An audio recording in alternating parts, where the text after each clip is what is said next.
Yeah, so the round of 16 is done, and as you can see, there are new faces in the background. And they are my friends. Everyone say hi to the. Hello. Yeah, so you would be seeing them in the future videos as well. So, yeah, talking about the round of 16, the first half, Canada versus Morocco. Well, the first half was a bit cagey, both of them. Morocco could not play their original free-flowing attacking football that they play, and kudos to Canada for restoring them and you know preventing them from scoring. But the second half, we got the Morocco that we all deserved. Unfortunately, Saibari got injured, their best player. He scored in every group stage match, and so yeah. Next, we have Paraguay versus France, and well, that game, it was something. I mean, France were playing as as France play basically, but Paraguay, that's the most haram ball football I have ever seen. Yeah. I mean, even when you see Arteta and Diego Simeone taking notes of haram ball from Paraguay, you just know it's the most. Uh, I mean, it was purely anti-football. Yeah. The number of fouls they committed around 11 to 13 fouls, and they did not even get a single yellow card. France committed 5 fouls, they got 2 yellow cards. But then again, they scored from a penalty, and Mbappe increased his goal tally to 7, which makes him second in the Golden Boot race and makes France qualify to the quarterfinals as favorites once again. Brazil versus Norway was a pure, a big match encounter, and to some people's surprise, Brazil actually got humiliated. Neymar, unfortunately, the prince again, who never became the king, the last World Cup for Neymar.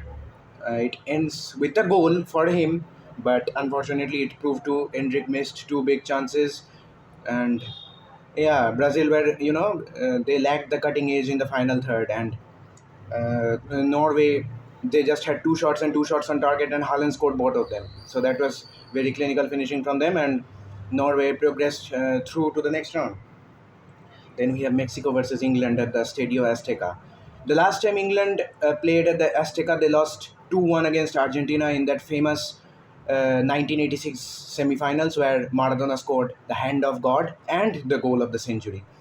So yeah, it was about time that England get something out of the game, and they did. They finally broke the curse of the Azteca, and against uh, all odds, I would say, because Mexico had not lost a game in that stadium for 13 years, and they won there 3-2 in spite of England getting a red card.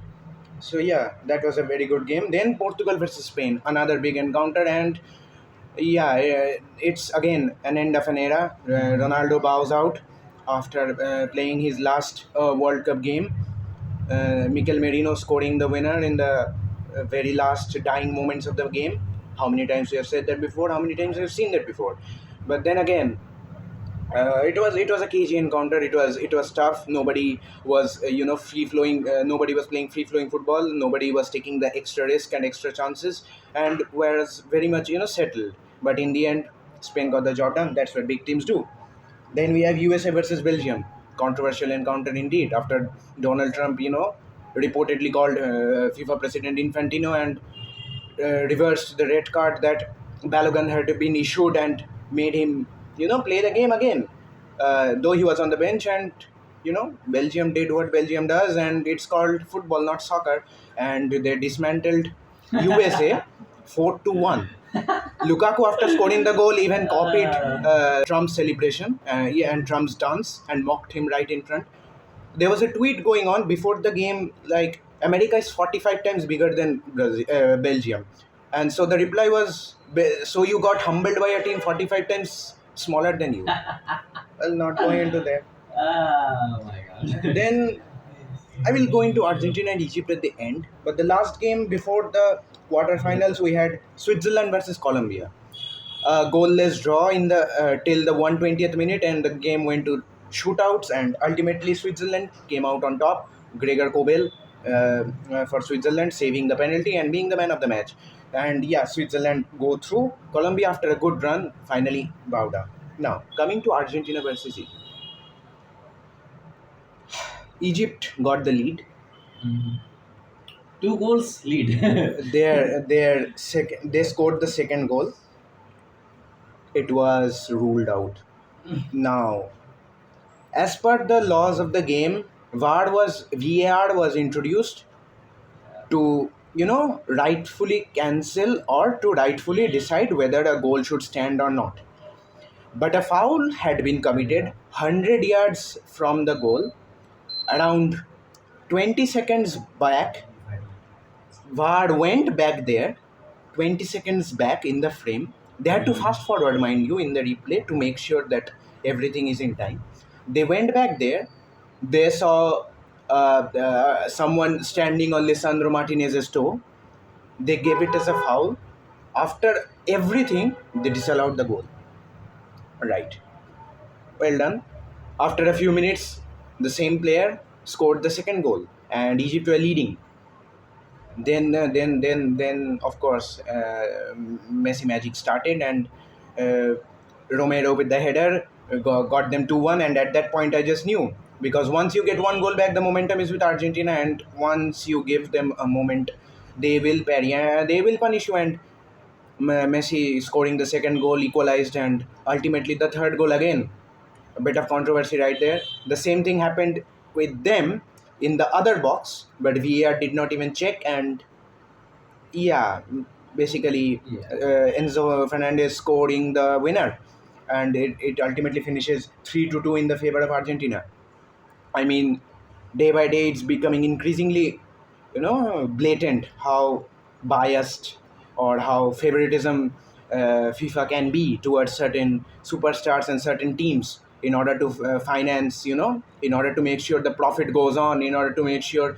The cash cow remains. Yeah, exactly. So that's how, I always try to vehemently disagree with these allegations, but day by day, this it's getting harder to ignore. I mean, it's it's very much unfortunate for these smaller teams like Egypt and in the previous game, Cape Verde. They are giving it their all. They are fighting. It's Egypt's first World Cup like in ages, and they won their first game in their history for the first time in their group, and they fought so well till the very end and ultimately they had to bow out like that. It's I mean, people say fair play to them, but I do not know if it's fair play or not. But well, you could see Egypt's coach saying already, and you could see their striker already saying it. He just trusts in God, and this World Cup is rigged. They already give it to Argentina. Why to call other teams to participate? They, I mean, they can officially give it to Argentina already. Well, not going into that further, we have the quarterfinals laid out, and I want everyone of us, to make a prediction regarding what are going to be the results. The first we have, France versus Morocco. Now, what do you think should would come out on top, seeing both heavy teams, going against each other, France or Morocco? Uh, well, I believe France might be the first preference for a lot of people. Yeah, true. That's also We believe in the dictator. Yeah, I mean, yeah, the dictator as well as the attackers are in tremendous form, and everyone is backing France to go through. And yeah, same predictions from everyone. Then we have Spain versus Belgium. mm, difficult. But Is football in the football world, I believe Spain is more of a better. Yeah, true. This, however, I'll give to Belgium. I You also have a have a feeling preference, or it might win. it is a bit of a preference, a bit biased. But yeah, of course, after all, we are asking for opinions. Yeah. It is opinions are biased after all. I Belgium. like this. Yeah. Okay, so that one's gonna be an interesting game. After, it's gonna be a good watch. After Yeah. that, we have Norway versus England. Erling Haaland and Harry Kane going up against each other, both fighting for the Golden Boot. Both Uh-huh. teams dismantling bigger opposition, especially Norway defeating Brazil in the previous round. What do you think? Oh, this one might go to Norway.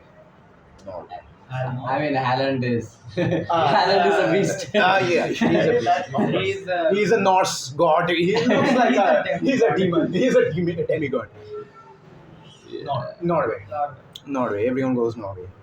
And finally, we have Argentina versus Switzerland. I don't think we need predictions for this. Yeah, we this can. Switzerland.